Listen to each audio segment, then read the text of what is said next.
As you can see, there's digital use conditions and common conditions of use elements. So they are two separate standards, but they kind of work hand in hand because we developed them together.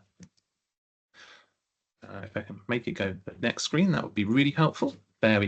Oh, okay. So what are they? So the digital use condition part is a JSON-based schema, and it's basically a holder for information that relates to what is a resource, where is it, when was it created or updated, who's responsible for it, and how can I access it? And the DUC team, who are an international group, came up with the kind of fields that fit into the JSON structure. So they spent a lot of time deciding what are the key bits of metadata about a resource that they would want to capture, so that you can get an essence of it without going into too much detail. So it's a case of you have to think of the poor person who has to fill everything in, and it's getting that balance where it's useful enough that you can discover on it, but not so arduous that no one would want to actually then fill anything in, because that defeats the point. But that's fine to describe the resource, as I'm sure everybody on the call is aware. That's half the battle. The other battle is, can I use it? I have a use case, can I use it? What are the use conditions around it? And that's where the common conditions of use elements came in. It was part of the EJPRD project, so the European Joint Project on Rare Disease, which is where the rare disease community have come in, and that's why we have so many hands on the call, because they have been really helpful in testing out the CCE part of the standard. So those really deal with the how. And what we've tried to create is a controlled vocabulary rather than an ontology. The ontologies are great, but they require skilled users to encode them. With the controlled vocabulary, we've tried to make it a bit simpler, so it covers key concepts, and that allows people to go, here's a key concept, and here's some information about that particular key concept. So think of it as kind of a summary level of the use conditions that are hidden away in documents that people have to scurry away and read through. So how do we do that? So in this particular instance, of part of the EJPRD, as the name suggests, the RD is rare disease. So our target testers were lots of members of EJPRD in the rare disease community, some of whom are on this call, I suspect, because our colleague Sarah put out the word for us in Italy, which is why we've got some Italians on the call. It's nice to meet you in person.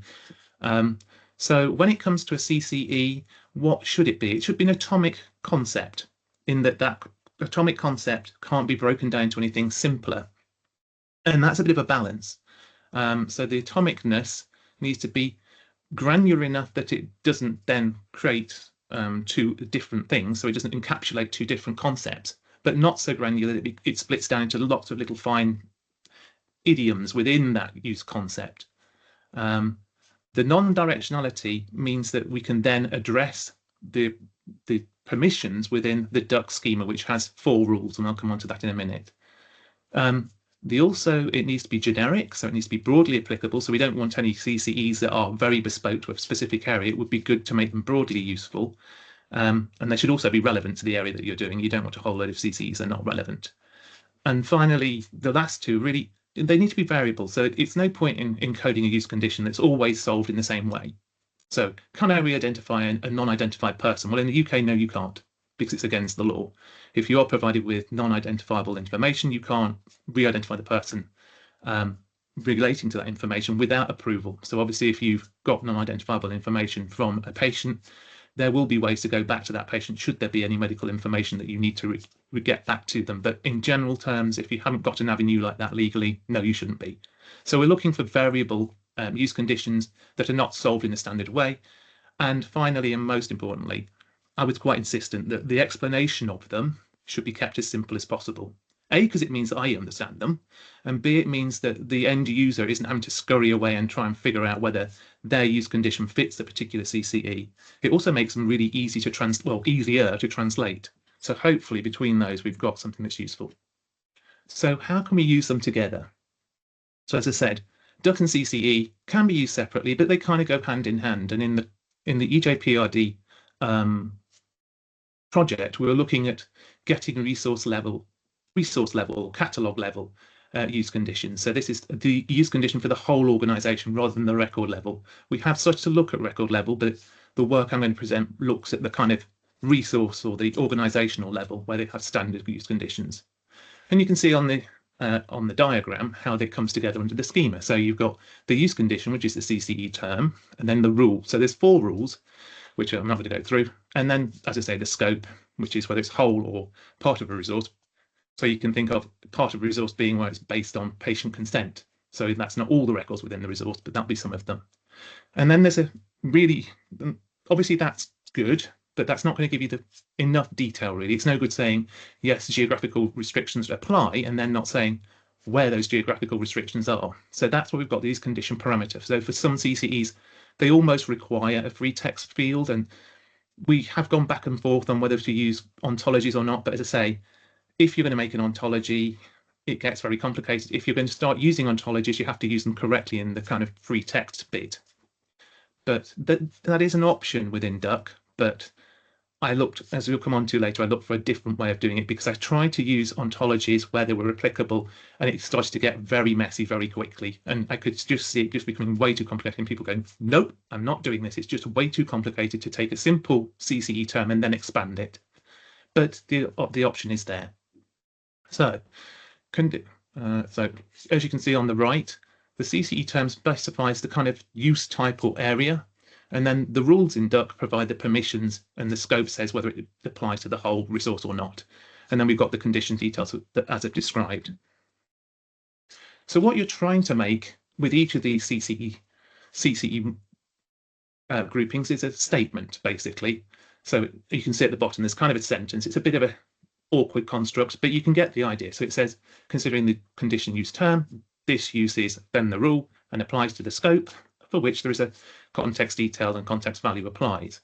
So you can see that's the kind of sentence structure we're going to try and think about when we're making a CCE statement. And then obviously you can have individual statements, but then you can collate those statements into a profile for a given resource. And that's what we're trying to end up with, is a simple set of statements that relate to the use conditions for a resource, that provide a summary of all that background information that's hidden away in files somewhere or in lots of little documents. So it's really those headline statements to help somebody who's found a resource thinking, can I use it for this particular example?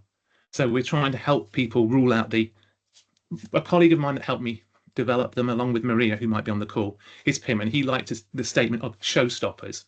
And I think that's really useful. There's no point in going through all the rigmarole of gaining access when the data access committee is just going, well, you're using it in the wrong country. No, you can't use it.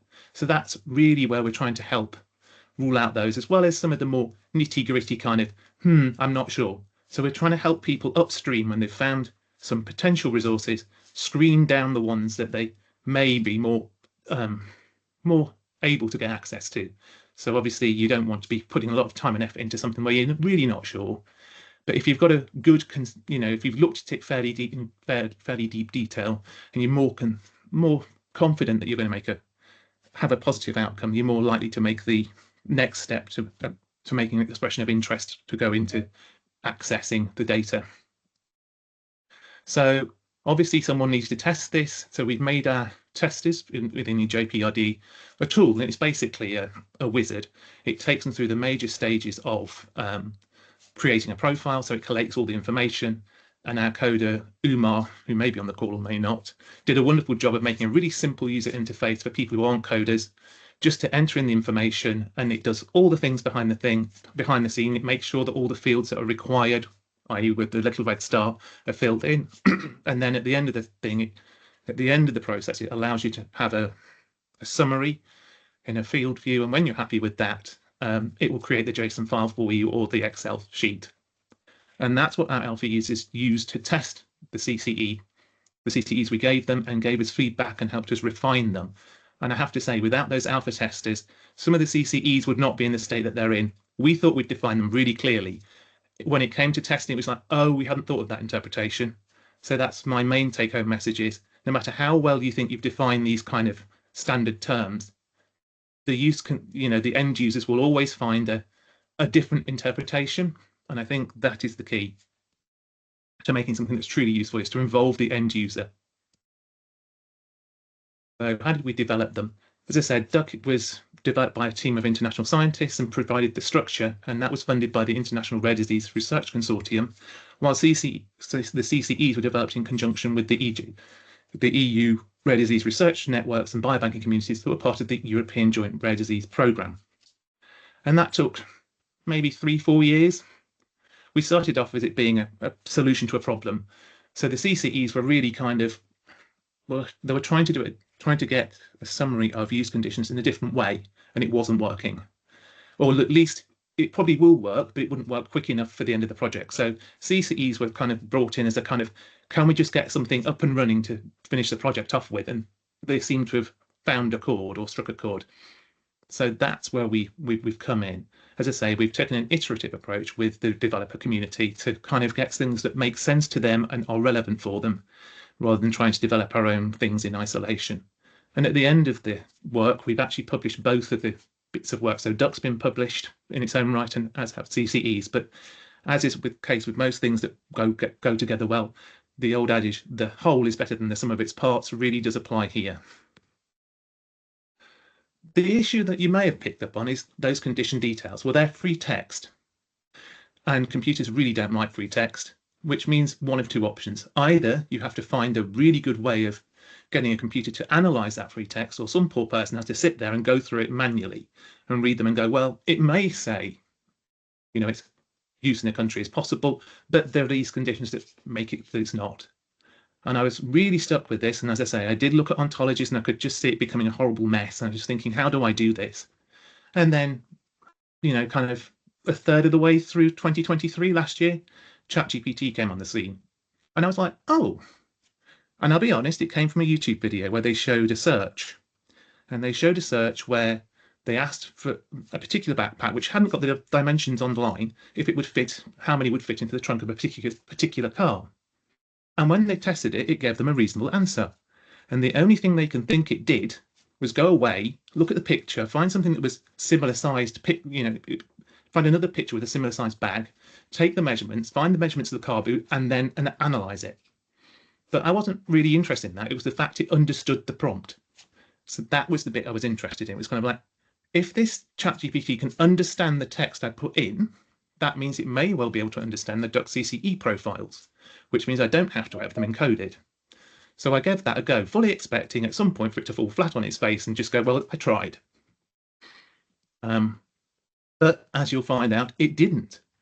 The initial models were able to do kind of reading and interpreting. So it was literally like a complicated keyword search. It was a little bit more, but that was the kind of level, because obviously the initial ChatGPT was not connected to the internet, but it was kind of a response, and a call and response type of thing.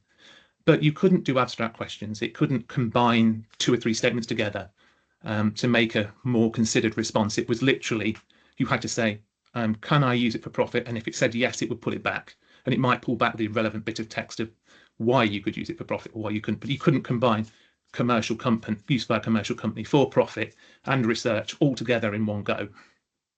However, so I was going to stop, and then they keep bringing out new models, and I thought, I'll just give it another go. And each time they brought out a new model, it got a little bit more competent. So it started off with just pulling out understanding a single statement.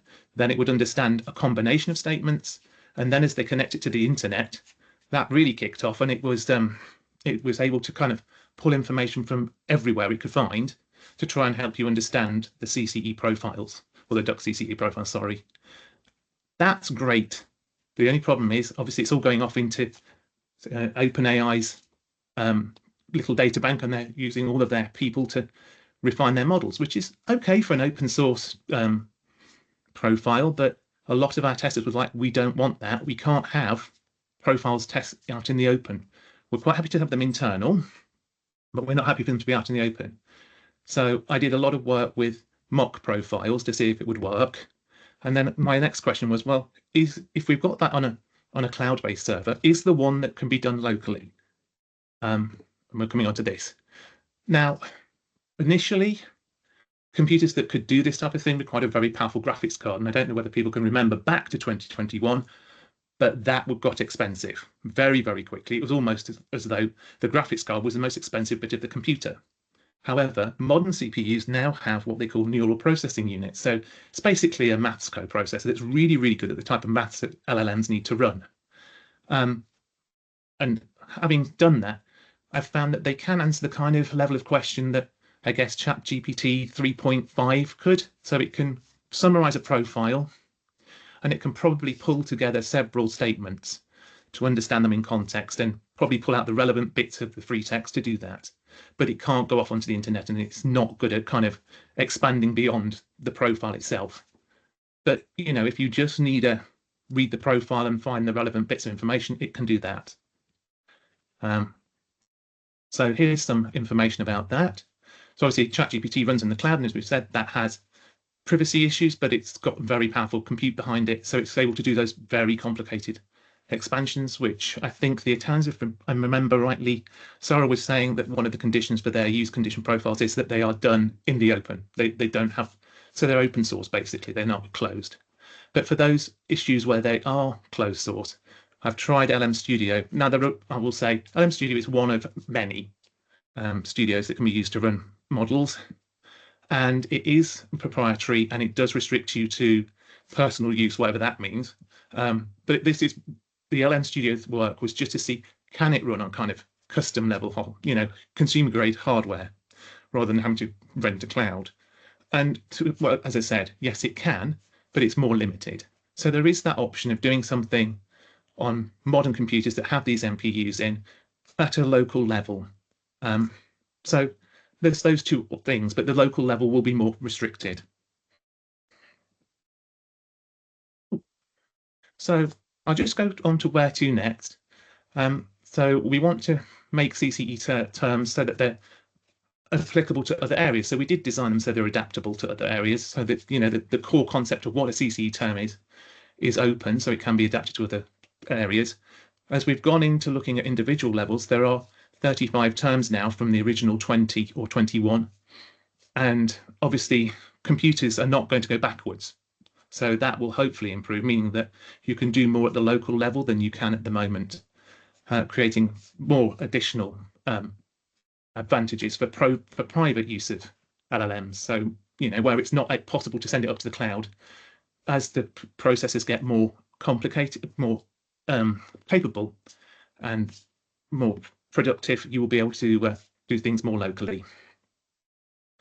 Hopefully, we can also use CCE terms themselves to guide the development of use conditions. And we've seen this in a couple of projects where when people have created a profile, they've said, oh, I hadn't thought about that. One was on rare disease, actually. They said to us, oh, we hadn't thought about our resources being used as controls outside of our rare disease, and we'd rather that didn't happen because they're really difficult to get hold of. So it's things like that where, because it's generic, it actually does pull up some things that may cause people to think, and they just hadn't thought about that already. And as I say, it's being found of interest to several groups. So we will have a couple of projects with the Gates Foundation, BBMRI and the Italian node, and I know some of the members are here, have expressed an interest in using it for guiding their ethics forms and stuff. So they want to make their policies so they're compatible with the CCE terms, so you can have an ethics, an agreed informed consent form, and then that can be encoded in CCEs, is my understanding.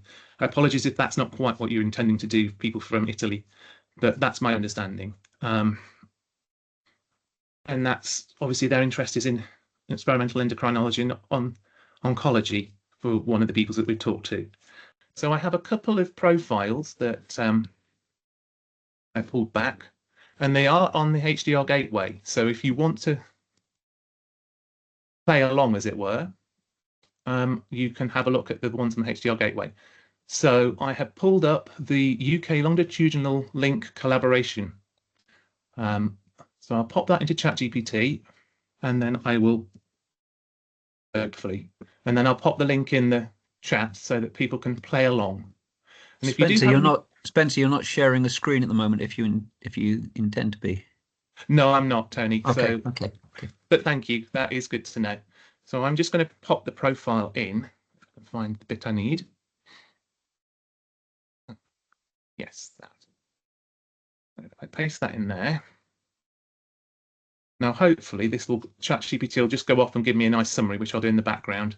But then what I'm hoping can be done is I can use the voice element of ChatGPT to then interact actively. You give me a few minutes, it's just summarizing. So hopefully, if I flick out and flick back, it will go across to my iPad. The only reason I'm doing it on my iPad is because of the way that systems work. Obviously, if it's getting noise from the computer and it's trying to use the mic from the computer, it causes chaos, so it doesn't actually work. So I'm going to switch across to ChatGPT, and I'll ask it to give you the kind of outline of the use condition that it's just summarized for me. And actually, I said I'd put that link in the chat, didn't I? Okay. Sorry, bear with me, folks. So I'm just going to pop the link to the relevant resource in the chat. So if you want to have a look at that as it's going along, that might be helpful. So I'll start ChatGPT and ask it to read out the summary. Hello.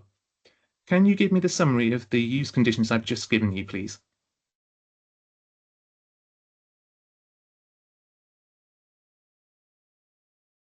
Here's a summary of the use conditions for the UK Longitudinal Linkage Collaboration UK LLC dataset. 1. Collaboration. UK LLC must be included as a keyword in all publications. Contributing longitudinal population studies, LPS, must be acknowledged using approved text. 2. Ethics approval, required through the UK LLC Data Access Committee and individual LPS DACs. 3. Fees, generally free at the point of access, but additional services may incur fees. 4. Geographical area, data use is limited to Great Britain. 5. Publication, mandatory with disclosure control to protect sensitive information. 6. Research use, restricted to UK-based researchers conducting research for the public good, for research use only. 7. Return of results. Results must be returned to the database or resource. 8. Time period. Access is limited to the project timeline or until the researcher's ONS accredited status expires. 9. User authentication. Access is through a trusted research environment with two-factor authentication and is limited to accredited researchers only. This framework ensures strict compliance, security, and ethical use of the dataset. Would you like more details on any of these conditions? Bear with me a second. So as you can see, it can read it out, but are there any questions anybody wanted to ask ChatGPT while we're at it? Spencer, before that happens, can I just ask a general question here? Because I'm not sure, you went through that very quickly and people couldn't see what you were doing on your screen. So you were typing and talking, and I'm not sure people fully understand what you've done. So, so someone may be thinking you could have taken the free text from that resource and just asked ChatGPT to read it and summarize it. Right, I know that's not what you've done, but that you know that doesn't involve DUC CCE at all. No. So I'm assuming you have you have used ChatGPT to take the free text descriptions, which can be garbled and different every time from different resources, and put them into a standardized structure, the DUC CCE structure. And it's that DUC CCE structure that was now just summarized verbally. Is that correct? So I've taken the free text, I've put it into the DUC CCE structure, and then I've asked it to summarize it. The reason I've asked it to do that is because now I can ask it questions. It's almost as if asking ChatGPT to summarize it kind of consolidates it in its mind. It forces it to read the entire thing. So how would one get, another free text description of some use conditions into DUC CCE? Would they have to hand it to you because you know how it all works? Just wondering, that's the critical step. How do they create their DUC CCE profiles? It's not a question of what can ChatGPT then do with those profiles, because there's many ways we could use them. But how do they get their information into the DUC CCE structure? So we have a couple of tools, as you know, Tony. So there's the EJPRD tool, which I showed earlier on in the demo, in the talk. That will encode the CCEs that were used within the EJPRD program. The other thing that we've done, as you know, is UMAR's developed a generic DUC tool which allows you to provide your own CCEs, and that again will allow you to take use conditions and encode them into a DUC CCE structure. So if a human knows all the use conditions for some resource and understands them, they can use those tools online for free. We'll put the link in the chat. They can use those tools to create their DUC profiles.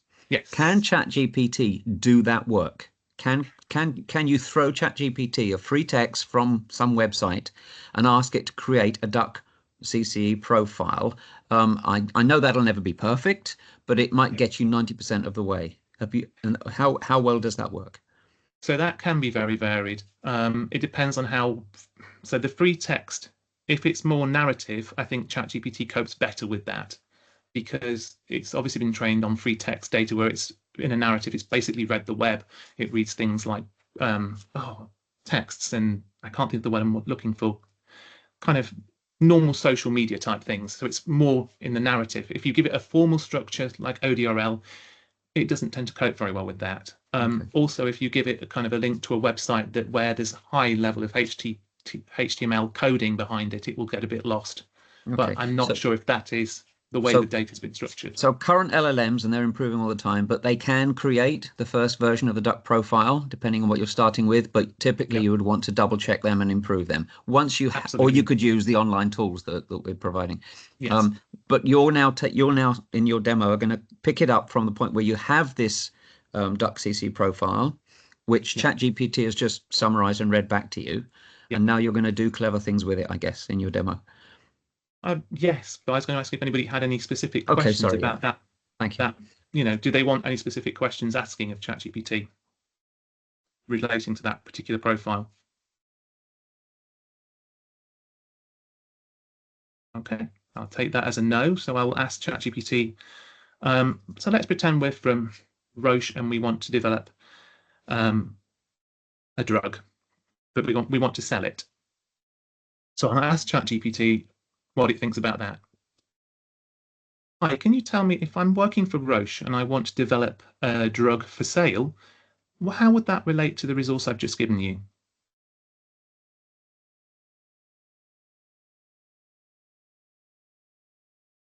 If you're looking at using the UK Longitudinal Linkage Collaboration UK LLC resource to develop a drug for sale, like if you were a company like Roche, the data set would likely not be a suitable fit. Here's why. 1. Research use restrictions. The UK LLC resource is specifically designated for research use only and for the public good, meaning that any research undertaken must aim to benefit society rather than for-profit commercial ventures. Drug development for sale would likely be considered a commercial profit-oriented activity, which does not align with the requirement that research be solely for the public good. 2. Geographical and project-specific restrictions. The data is limited to Great Britain and access is project specific. The development of a commercial drug, especially for global markets, would go beyond the scope of the allowed geographical use and project specific restrictions. 3. Return of results. So I'm going to stop it there, but you can see how it's expanded from the provided information and gone beyond the kind of simple DUC CCE structure. So I'm going to copy and paste that. So I'm going to show you the profile I popped in. But you can see how, if you go through that, ChatGPT's kind of expanded on that. So if you have an open resource, my thinking now is that a researcher would come along, go, I want to find resources to do X, Y, and Z with. They come back with a list of resources and they're going, well, I have this use case. I'm not 100% certain whether I can do anything with it. And normally that would require you to go back and ask the resource itself. And ultimately, they will have to have the final say. But if you want to kind of figure out the reduced number of applications you need to make, obviously you want to filter out the absolute no's for a start off, and then you might want to go, well, I'm only going to apply to those resources that I'm almost certain I can get a positive answer out of, and that's why I'm seeing ChatGPT coming in. So it will take something like the kind of use case profile that's in the chat there, and put it into context with the local laws of the land where that's permitted by the resource to do that.